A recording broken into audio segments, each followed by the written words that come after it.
Welcome back and hello to everyone who has not been here on this stage before, not in this living room, as I like to call it. Let's get a little cozy and comfortable. We're doing the workshops here, and it's very hands-on and interactive, so in case you are leaning back, trying to get too comfortable, please don't, because our next speaker will give you approximately 1 hour of very interesting insights and hands-on experience.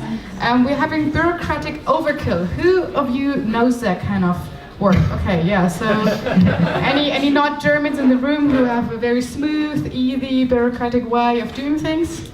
No, perfect. So we're all in one boat, you could say. How to avoid major failures and when founding in Germany, you can actually listen to this lady very closely now.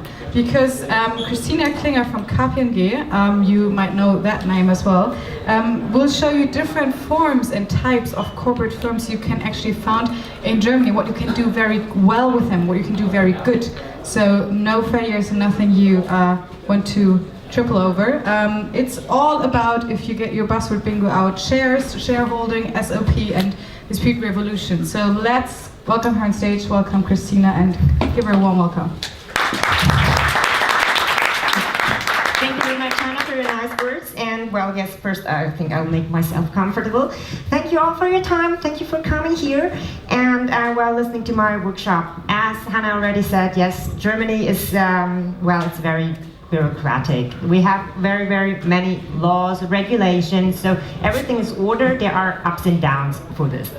In this workshop, I'm going to, well, just walk you through the different types of corporate forms we have in Germany, and maybe the issues you might think about when you start founding your business. So this will be, well, the main topics where I think you should keep in mind when you start your business. We have, well, first the overview over the corporate forms. Then we have shares and shareholdings. We have the different corporate bodies of a company. We have IP rights and other assets. We have the employee stock option program. Well, and at least if we have time, I can show you our core team. So the overview. You can see here there are different houses. You know, we have this nice villa, we have this really cozy block house, we have this, well, this canvas, and we have the, well, two-party home. And all these houses, well, they are nice, and they are fitting for different type of person. They are the perfect home. Maybe there are people who do not want to live in a villa, they maybe prefer the block house. So that's absolutely the same with the corporate forms. In Germany, we have 2 big groups of corporate forms. We have partnerships, and we have the companies limited by share. For the partnerships, we have the GBR, the OHG, and KG. All these 3 partnerships have in common that you need at least 2 shareholders to form one of these partnerships. There is no registered capital required. Well, actually, there is no registered capital at all. Of course, you have some, but it's not mandatory. And except for the KG, you do not have any limitation on liability for the shareholders. So the GBR and the OHG, they start very, very easily. You just have the articles of association. You do not even have to write them down. It's just, especially for a GBR, it's like 2 person or more beginning to act jointly together, aiming for the same goal, then you might already have a GBR. So sometimes when people, when founders have their business ideas, they start, well, doing their business, and then they are GBR and they don't even know it. The OHG is very, well, it's the same as the GBR, but you already need a special degree on commercial business. And the KG actually is the same as the OHG, but you have at least 1 shareholder whose liability is limited to a certain amount, which is then the amount is registered with the commercial register. The pros for a partnership is that they are not so strict formal. If you want to change the articles of association, it's very easy. You just, you just talk to each other and then say, okay, we change the articles. It's recommendable, of course, to write them down so that everybody knows what you have agreed to, but it's not necessary. But well, the downs is that they are not very transparent. You have not any register where you can see who is the shareholders of these partnerships. And from a tax perspective, these only very few words from my side, as I'm a lawyer and tax is not my specialty. The partnership itself, of course, has to pay its own taxes, and then all revenues, or revenue surplus actually, has to be taxed with the personal income tax rate of each shareholder, irrespective whether they have withdrawn the money from the company or not, because that is because the legislation says that the partnership is very, very close to the person themselves. So the next one is companies limited by shares. We have the GmbH, which is the most common company form in Germany. We have AG, which is also very well known. It's the stock company, and well, especially for bigger companies, it's well known. And then we have the KGaA, which is a special form. It's a mixture from the KG, a partnership, and the stock company. It's very rare in Germany. We have 317 in 2017 compared to 3 million of other companies. So it's very, very rare. It's more in the banking sector where people prefer at least one liable shareholder of a big company. So I just dotted down to be precise. And we have the SE. I just ignored this one because for a small company, if you want to start a company, you do not start with an SE because you need at least 2 companies in 2 different countries to start with. So I don't think it's so these companies have in common that they can be founded by one person only. So there is no need for a second co-founder if you have your own idea and say, okay, I do not need any co-founder. Then you have a minimum registered capital, which is 50,000 euros, so a little bit different for the AG, and 25,000 for the GmbH. We have also the UG, which is the little sister of the GmbH, with the registered capital below 25,000. I will talk a little bit about this later. The GmbH, the AG, and the KGA, they need to be they require a notarial recorded form to be established. There is no way around this, and they must be registered with the commercial register to get into existence. After this, the liability of the shareholders is limited to the registered capital. So, these are, is the basic for this. We have the, yes, please? Just a quick question. Yeah. Can you go over really quickly what a liability for shareholders is? Like limited or not limited? Oh, okay. A liability, it's the liability of the company actually. If you have a partnership and you have,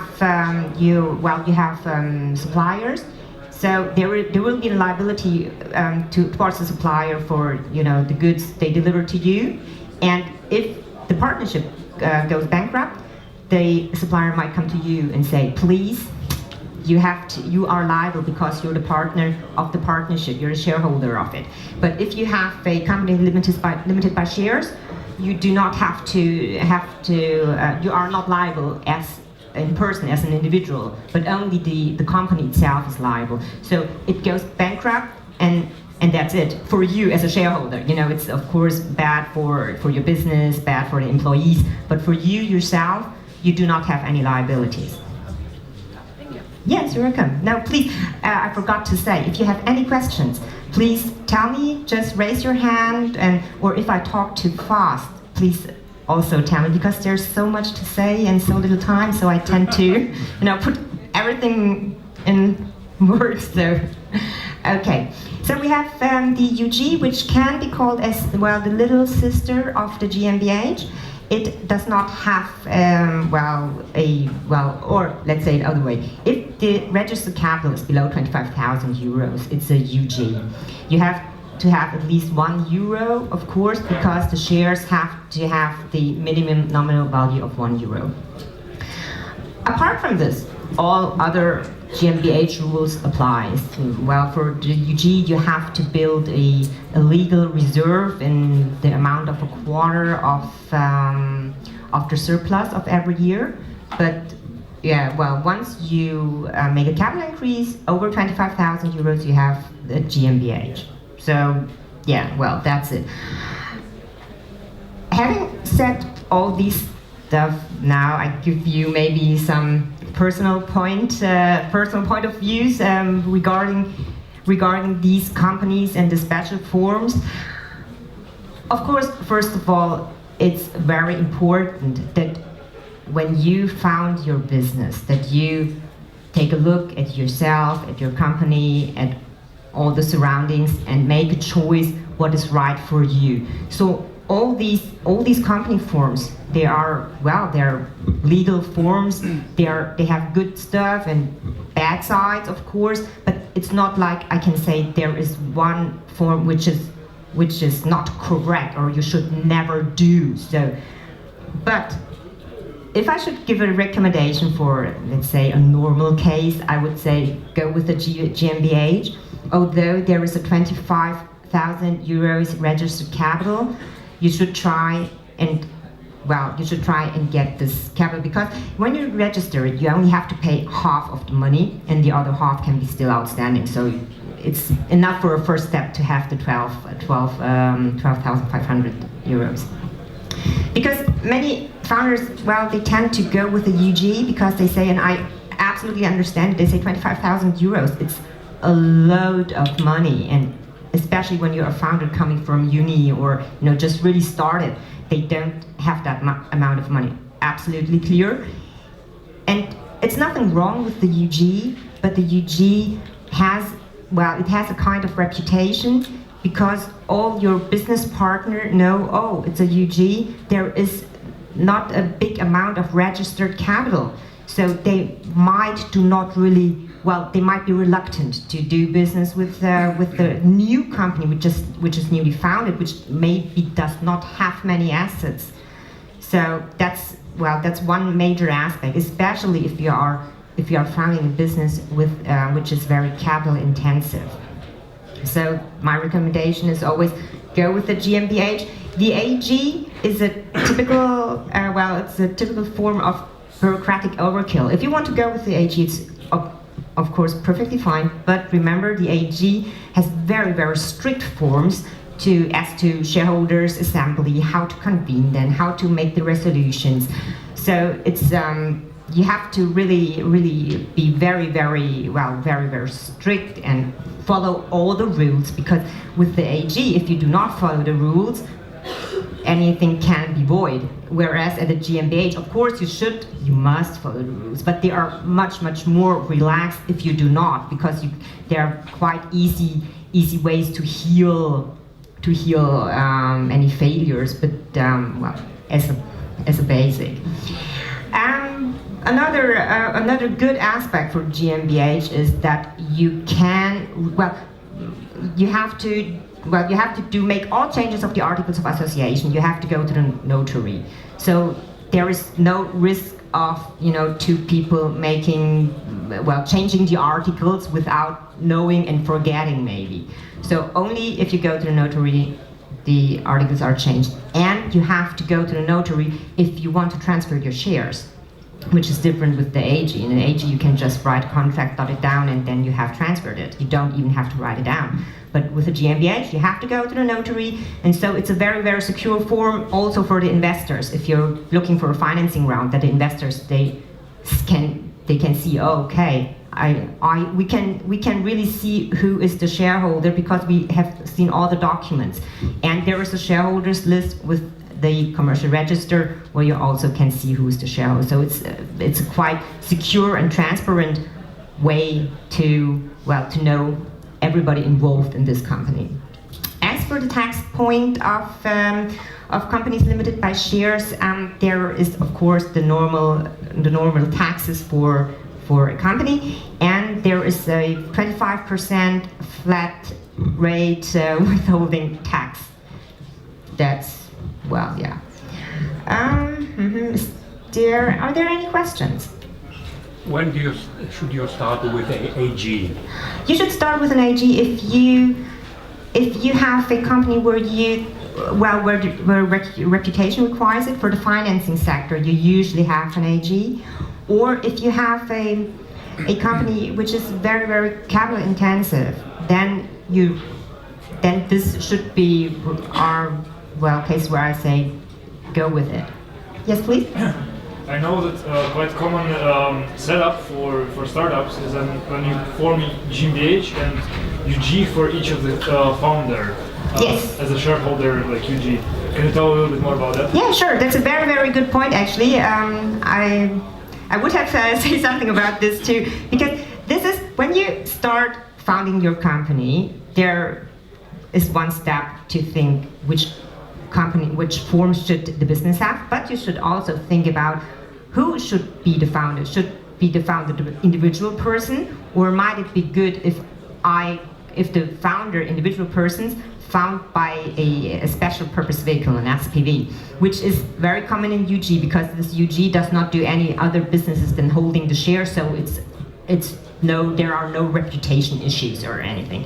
And the good thing is if you do it this way, you can have, in case of an exit, there are tax benefits. Because if you have an exit, if you hold the shares of companies limited by shares, if you hold them as an individual person, 60% of the proceeds are taxable with your personal income tax rate, so that you have an effective tax burden of around 25 to 30%, of course, depending on your personal income state. And if you have if the shareholder is a UG or another company is limited by shares, only 5% of the proceeds are taxable, so you have an effective tax burden of about like 1.5%. It's a big difference. However, this is only if you want to keep the proceeds within the UG, because at that moment, if you want to get the money for you as a person, you have to pay the 25% flat withholding tax. So in the end, if you want to use it for yourself, to have a nice life at the Maldives maybe, it does not make any difference. But if you want to, and most of the founders if you want to reinvest, it might be really good to start it right away, because you can of course do it on a later stage. You can start as an individual person and then say, oh, maybe I want to do an exit. Maybe I'm not going to be the shareholder of this for the rest of my life. Then you can transfer your shares to a UG on a later stage, but then you have 7 years waiting period, which means which is not totally bad, because with every year spending time, your taxation is split into the individual taxing form and the let's say company's taxing form. But it's of course it's worse than if you started right away. Any more questions? Yes, please. Let's say I have just developed a product and I can charge people for it, but I have not found a legal entity for it. Why should I not do that? Like, why should I not put out my product, charge people for using my product without having the product put into a legal entity? Well, as long as you are one person and doing it alone, it's no problem at all, because you can, as long as you're alone, you are just an Einzelkaufmann, and you are personally liable for all liabilities, of course, and all the taxation issues. So, and if you want to, the only thing is if you later want to change into companies limited by shares because your company is growing, and at some point you might say, oh, the liabilities are a little bit too high. You do feel maybe too uncomfortable with them, and you have to transfer all assets to the new company, and this can be a taxation issue. So always ask a tax advisor if you already have a product, and if you want to change it, or when starting a company, it's always advisable to go to a legal advisor and to a tax advisor. But I'm not only saying it because I'm a legal advisor. Yes, please. And what's your opinion whether opening a company, so basically in another country, let's say in US or maybe something like Hong Kong or Singapore, is also an option for an early stage startup? As the shareholder or for the startup itself? For startup itself. Well, yes, of course, it is of course an option, but keep in mind, if you stay in Germany, you have to follow all the rules of this other country, and well, depending on the country, it might be easy or not so easy. You know, Hong Kong, I think Hong Kong is better than China because Hong Kong is more open. Because if you invest in, or if you make a startup and do a startup in China, you have big issues of getting your money out of the country. So this is something you should think about. So if you do not say my product my main market will be the other country, I think there is no need to go abroad, because this is also one aspect of bureaucratic overkill. Don't try to over-regulate your startup. You know, the main focus when founding a company should be the business. So how to make my product, what is my business plan. So that should be always, really your main focus. All the other stuff, they are very important, of course, but you should think what's practical. So what can I handle in a day-to-day business? It should not, the legal forms and all the legal regulations should help you and not hinder you. You should not waste your time by thinking, oh, okay, I have to think now, I have to now do this revenue because in China they have these strict limitations. So so always go with this legal form where you feel most comfortable with. Another small question, yeah, sure. Because it actually hits us already. Do you about all the policy, privacy policy and terms of use, whether there are any differences, and whether a startup should upfront think of all this term sheets and put them on the website, and how important is that to make it as fast as possible? Well, yes, the general terms and conditions and privacy policy, these are, of course, they are very important, and you should, of course, yes, of course, you should, but you can take legal advice for this, because that's kind of, it's not like really standard, but this is something people can easily help you with. But of course, privacy policy, it gets more and more important, and of course, it depends on your business. If you have a business which is very, very internet related, or where you have many customer points, then of course data privacy is absolutely a must. But if if your business is more manufacturing of big machines, data privacy might not be this big issue if you have B2B only. Excuse me. Yes, please. Having a GmbH in Germany, do you recommend to have a subsidiary outside Germany, like to say in Europe and in Switzerland? And if not having if having a subsidiary, or do you recommend to create a new legal entity, whatever, in that country? And if having a subsidiary, which terms and conditions count? Is it the German terms and conditions, or if it's just only a subsidiary in that country?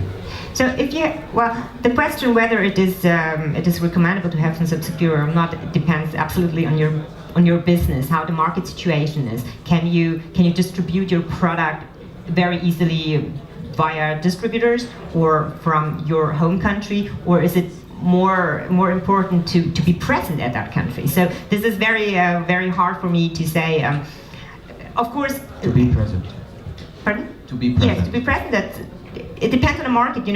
I think in Europe, it might not be that necessary, because Europe is very, very good connected already. Outside Europe, it might perfectly make sense. Especially in the US, it might make sense to have a subsidiary. Switzerland. Yes, Switzerland also. But you always have to bear in mind, if you have a subsidiary, of course, it increases costs, and of course, you have to, with the subsidiary follows the rules of the jurisdiction where it's established. So you always have to, you have to keep that in mind. And as for the terms and conditions, if you have a subsidiary and the subsidiary is doing its own business, then all legal regulations of the country where the subsidiary is resident at, they're applicable. So yes, you will, of course, you will need then legal, advice in some way, tax or legal in the foreign jurisdiction, and at least tax advice in Germany if it's recommendable to have a subsidiary. Thank you. You're welcome. So, if there are no other questions, I think I move forward because there are still some important topics here. Shares and shareholders. So we have here a room full of people, and sometimes, well, this looks quite nice. It looks like everybody's listening to her, but sometimes shareholders' assemblies are not like that. And if you have more than, let's say, 5 shareholders, it tends to be the other way. So, first of all, how do we divide the shares? It depends if you have a partnership or a company limited by shares.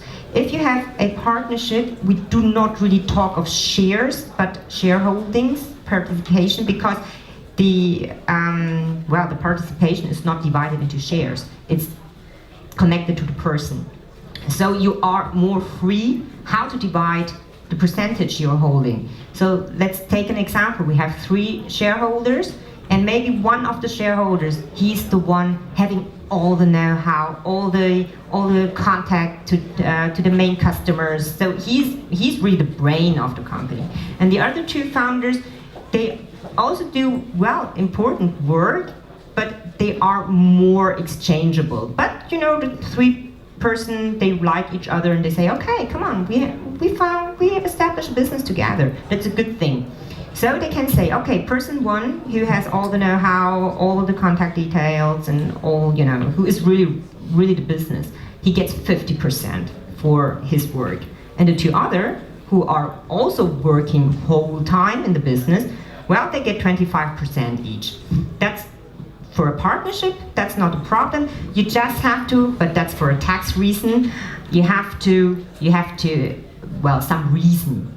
So you have to dot it down. So person 1 has all the know-how, he is the person, his work is much more worth than the work of those other 2. So that's perfectly fine. When you have a company limited by shares, the division of the shares is strictly limited to the issued shares. Because, that's it goes by the meaning companies limited by shares. So you have a certain number of shares, the shares have a certain nominal value, and your percentage of participation is strictly connected to this. So if you have 1 shareholder, 25,000 registered capital, 25,000 share, 100%, 2 shareholders, each 12,500, each 50%. It's very strict. And there is actually no way out. We do not, for the participation calculation, we do not have something like fully diluted or basic shares in Germany. We only have basic shares. So it is possible, however, with the GmbH and also with the AG, as it is not possible to transfer or to split the shareholding and the voting rights and dividend rights. It is possible to give a power of attorney for shareholders' meetings. But these power of attorneys, they are always revocable, so there cannot be a real permanent split, at least for the GmbH. And it is, of course, it's possible that you say, okay, these 3 persons we talked about lately, they all have they have the same amount of shares, and they say, okay, you know what, if it comes to dividend distribution, you get 50% and we split the rest.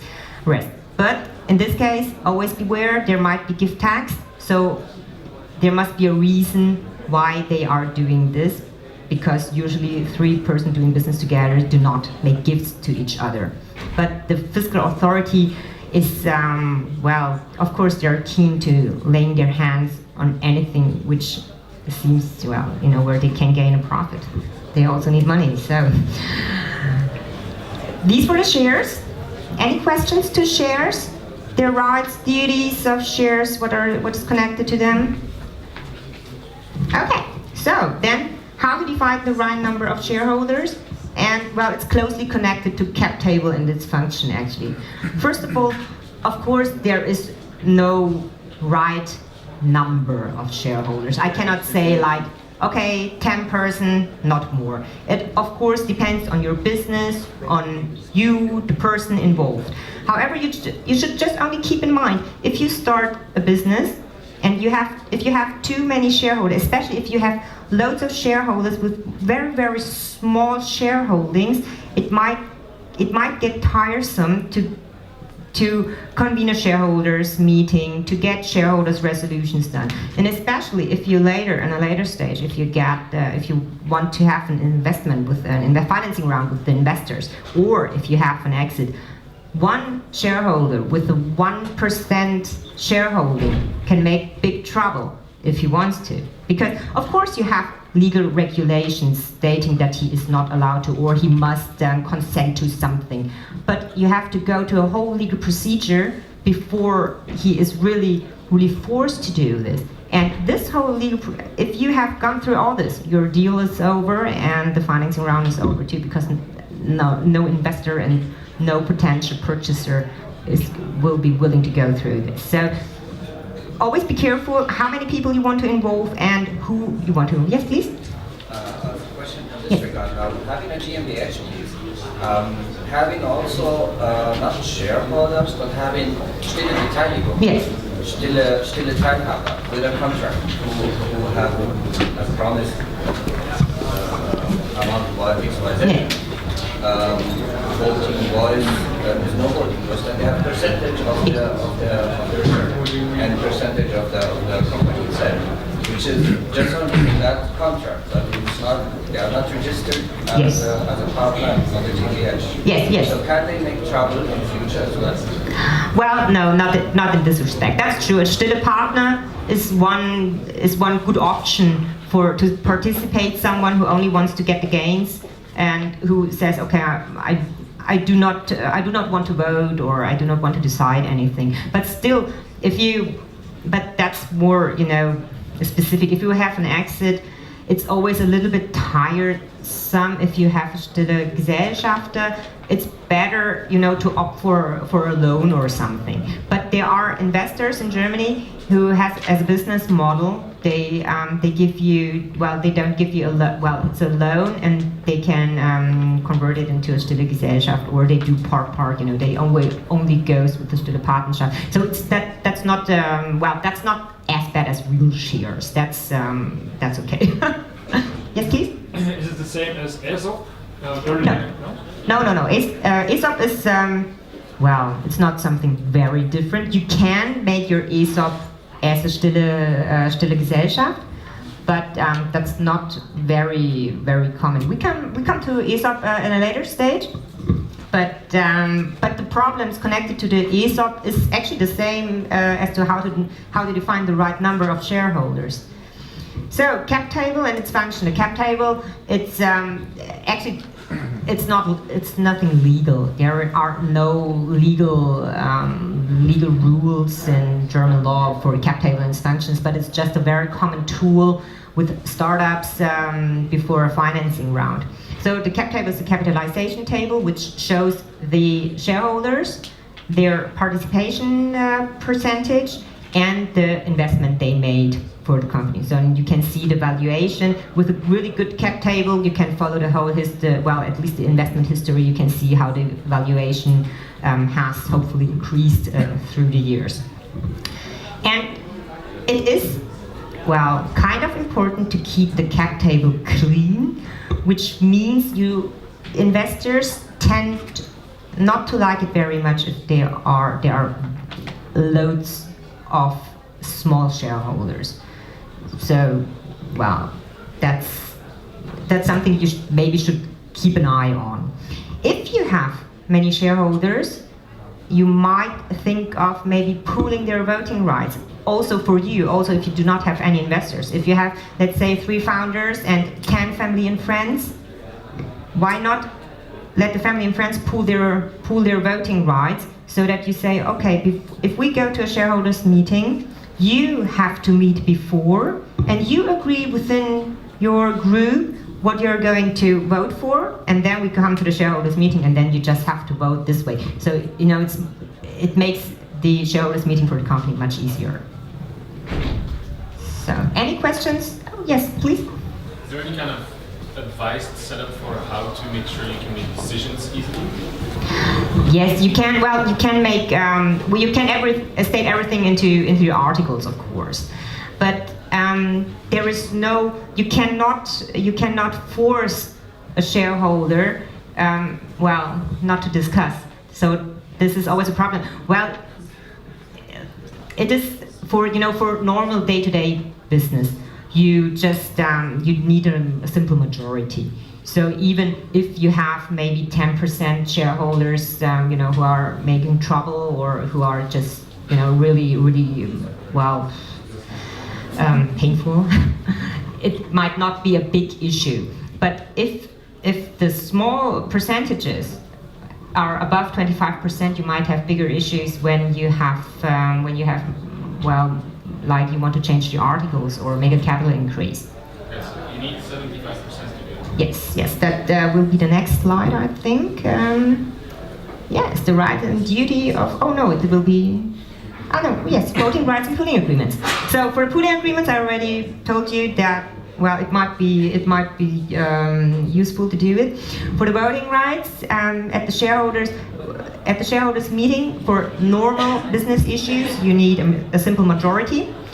For major decisions like changing the articles, capital increase, decrease, winding up of the company, or any transformation of the company, you will need 75%, and you are also allowed to put more issues on a higher percentage in the articles.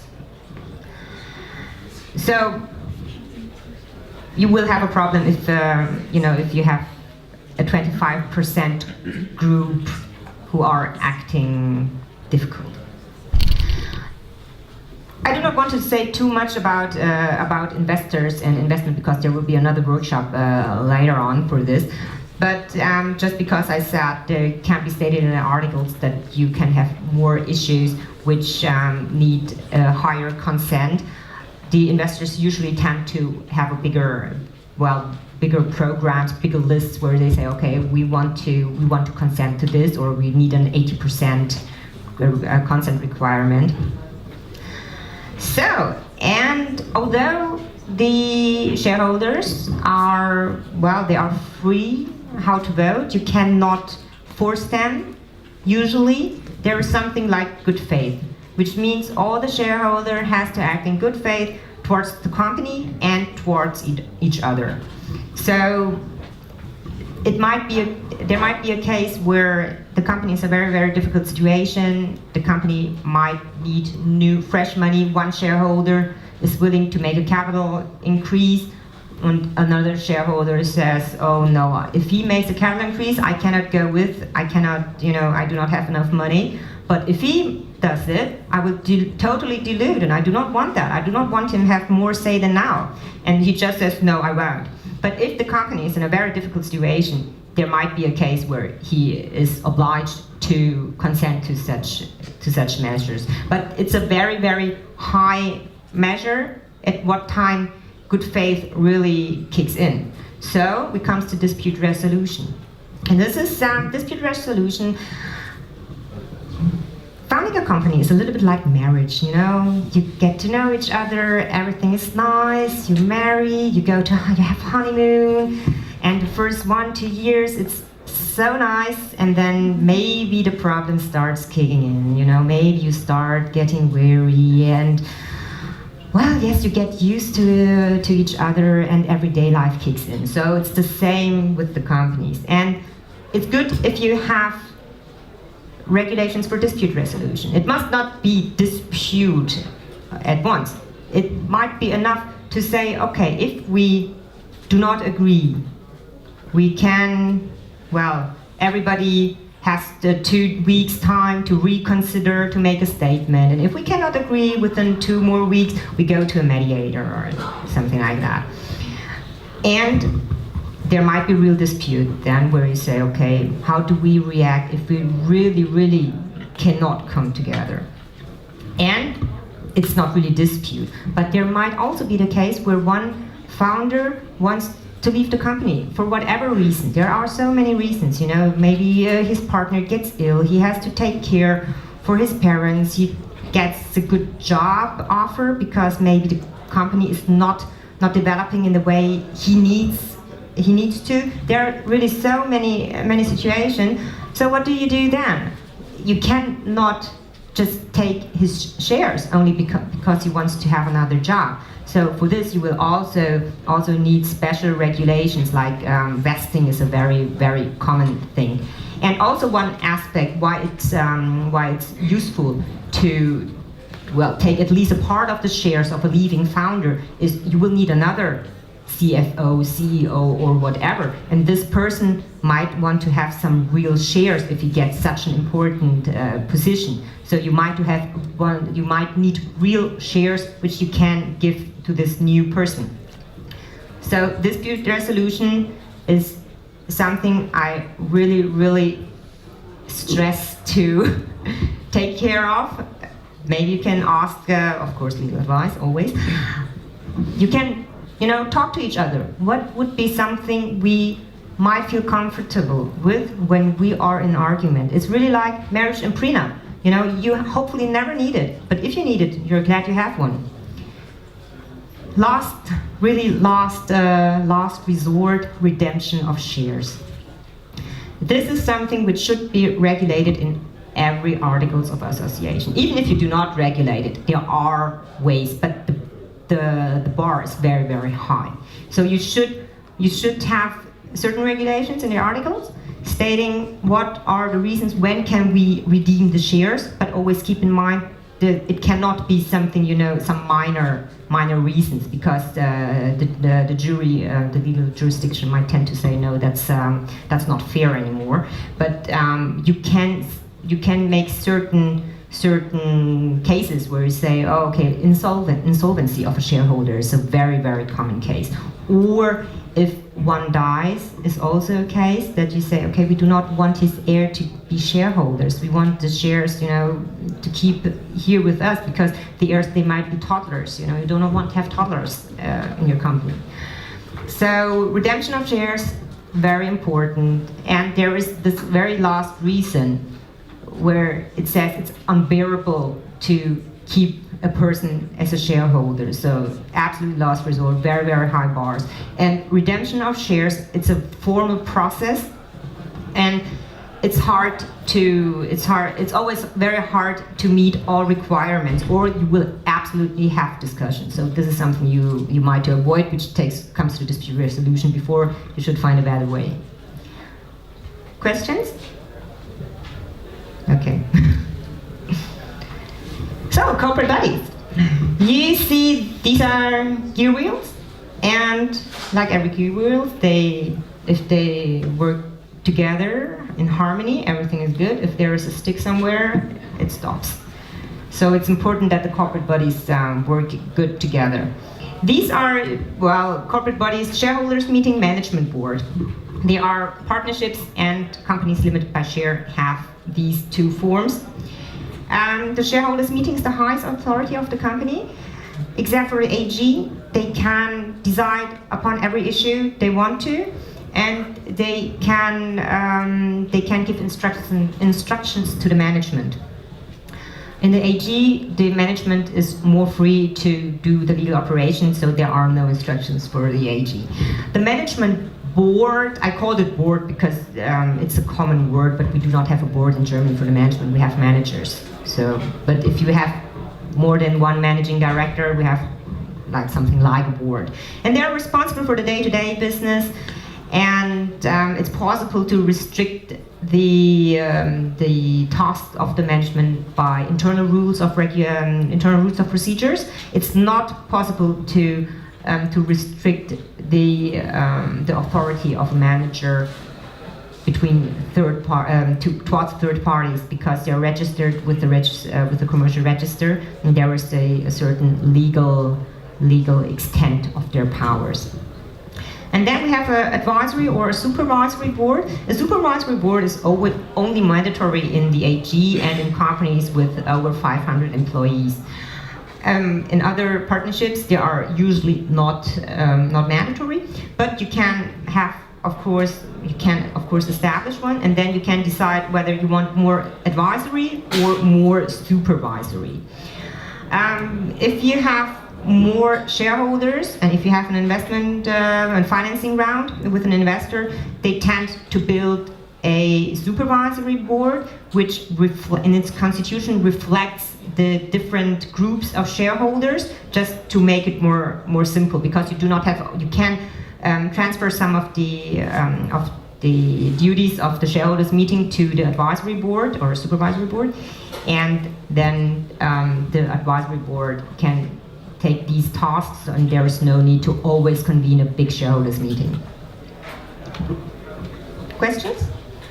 Yes?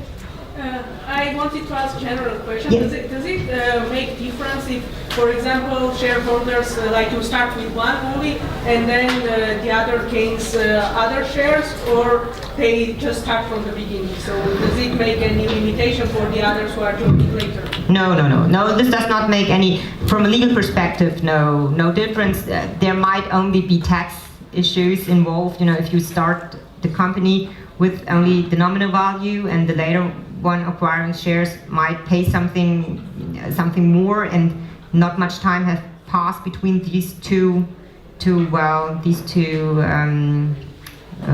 acquisitions, then there might be tax issues, but from a legal perspective it does not make any difference. So, IP rights and other assets.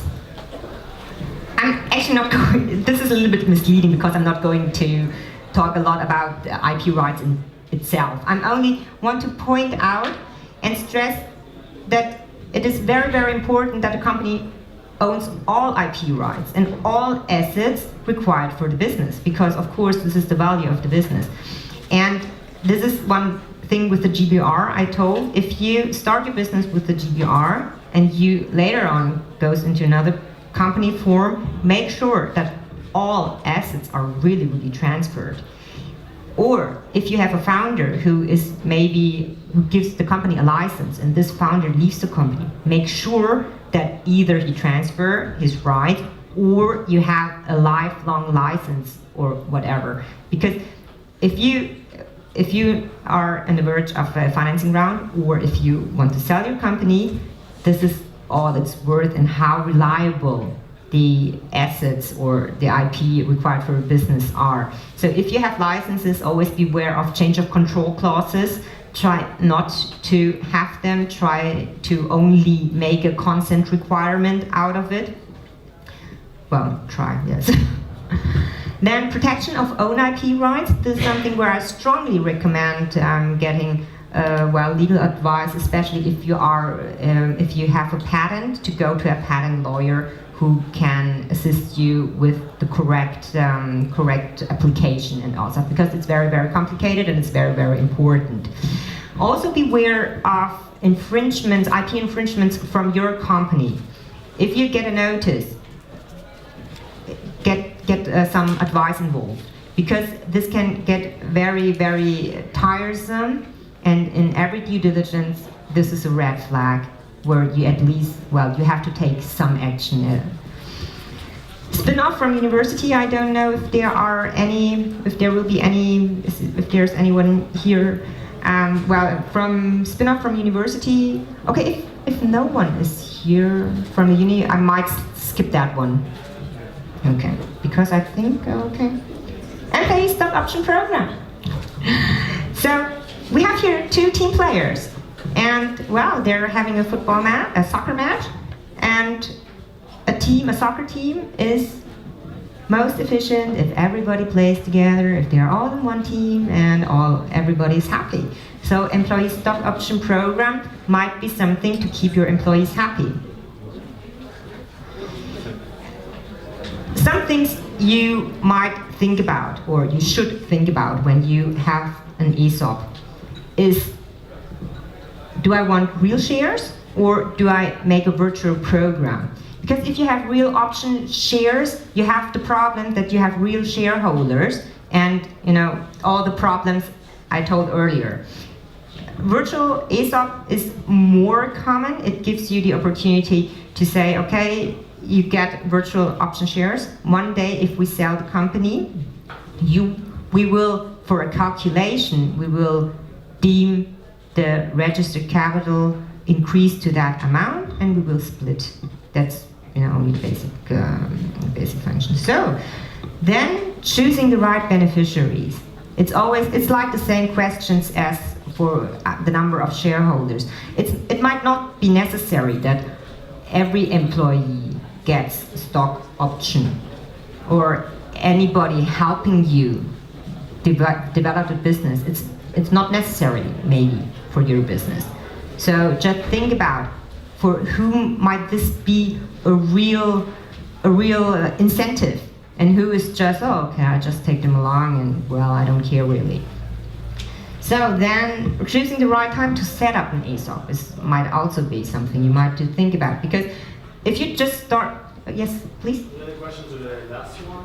Have you any advice? How do you set the right incentives to employees?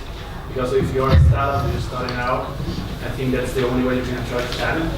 And how is the best way to do it? Well, yes, that's a little bit difficult to say, because of course ESOP is one way. Money is of course always a big draw, but for a startup they usually do not have the money. So it's more the culture. People nowadays, they are not.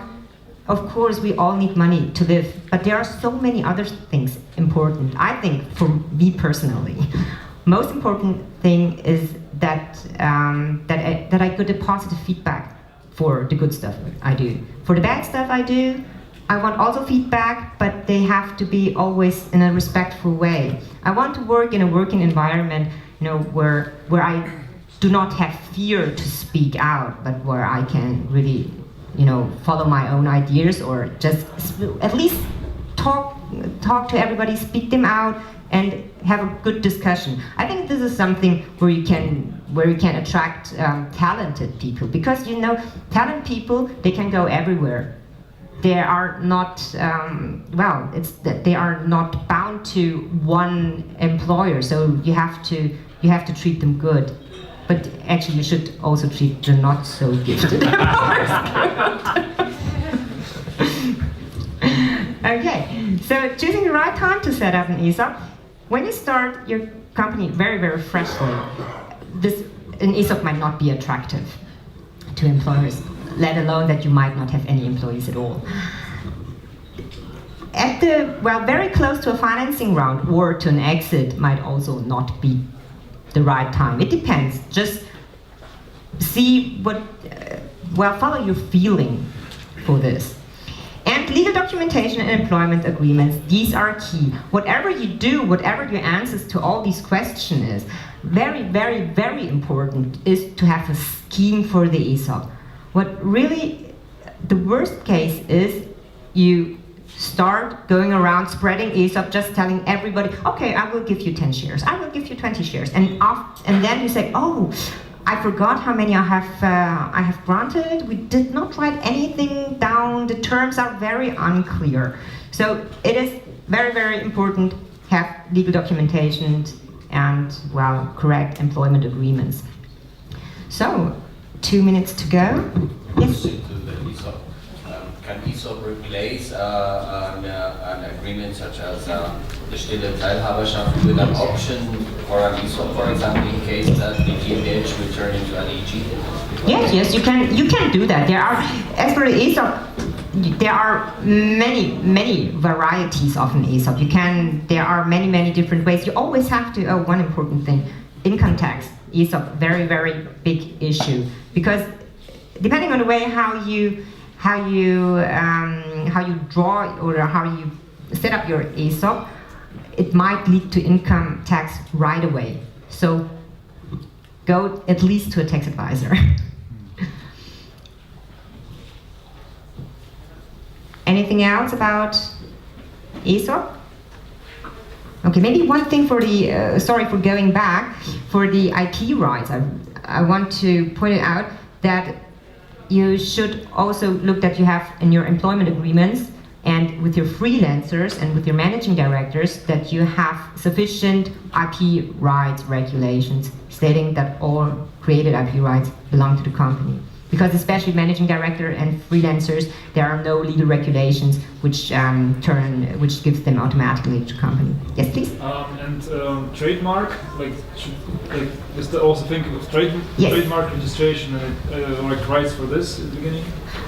Well, yes, no, you can just register them with the DPN. Well, also here you should seek special advice for it because not everything can be registered because there are also certain rules. You know, you cannot register something which is just a name of. You know, you cannot register for like Fotoapparat or something. So there are certain requirements which must be fulfilled.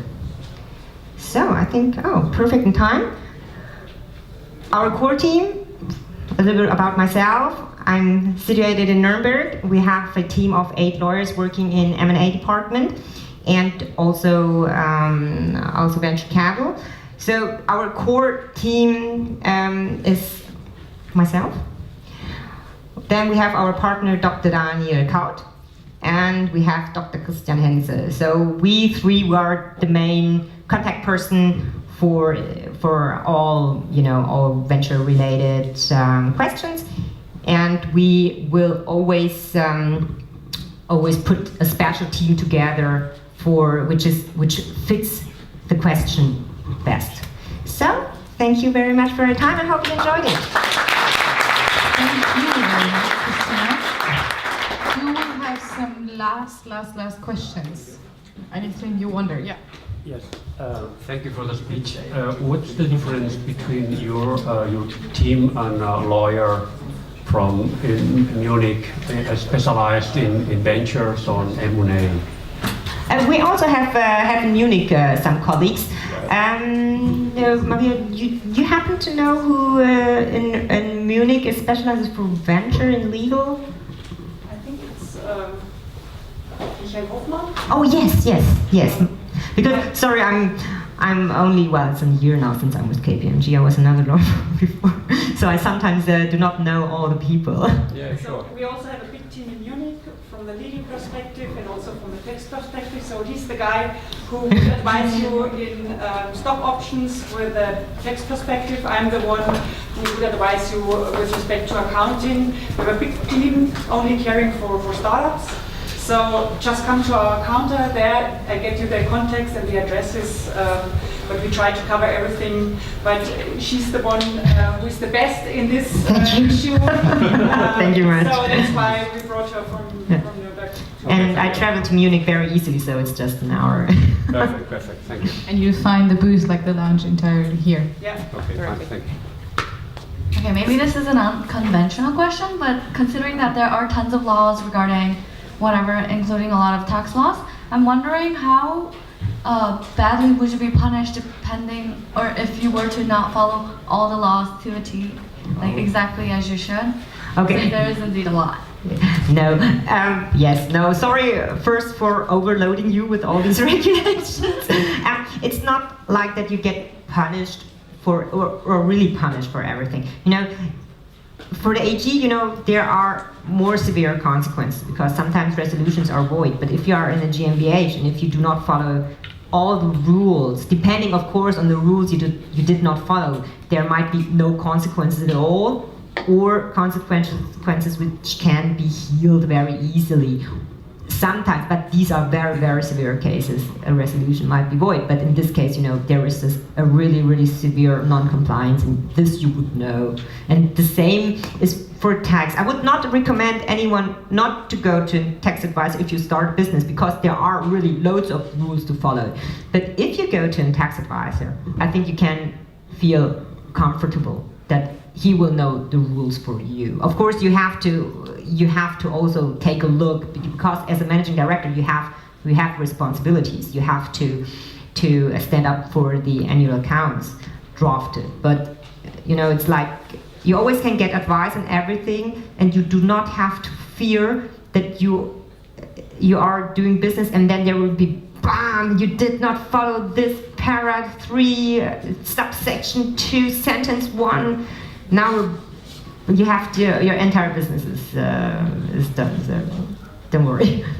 Thank you so much. I would lead all the questions then to her, and except you want to just very brief. So my name's Michael. I'm a colleague at KPMG, and I'm tax partner. So if you have any tax-related questions, which are always in linkage with legal questions, like setting up the holding structure with your operating company and on top the holding company. Also, tax efficient structures. You have to be aware at the very early stage when you found your company. So please feel free to go to the counter or come to me and address any questions. So I'm happy to help you out. I'm also here for the rest of the day. So if you have any questions, just come to me and. Let's give Christina a round of applause. Thank you very, very much. Thank you.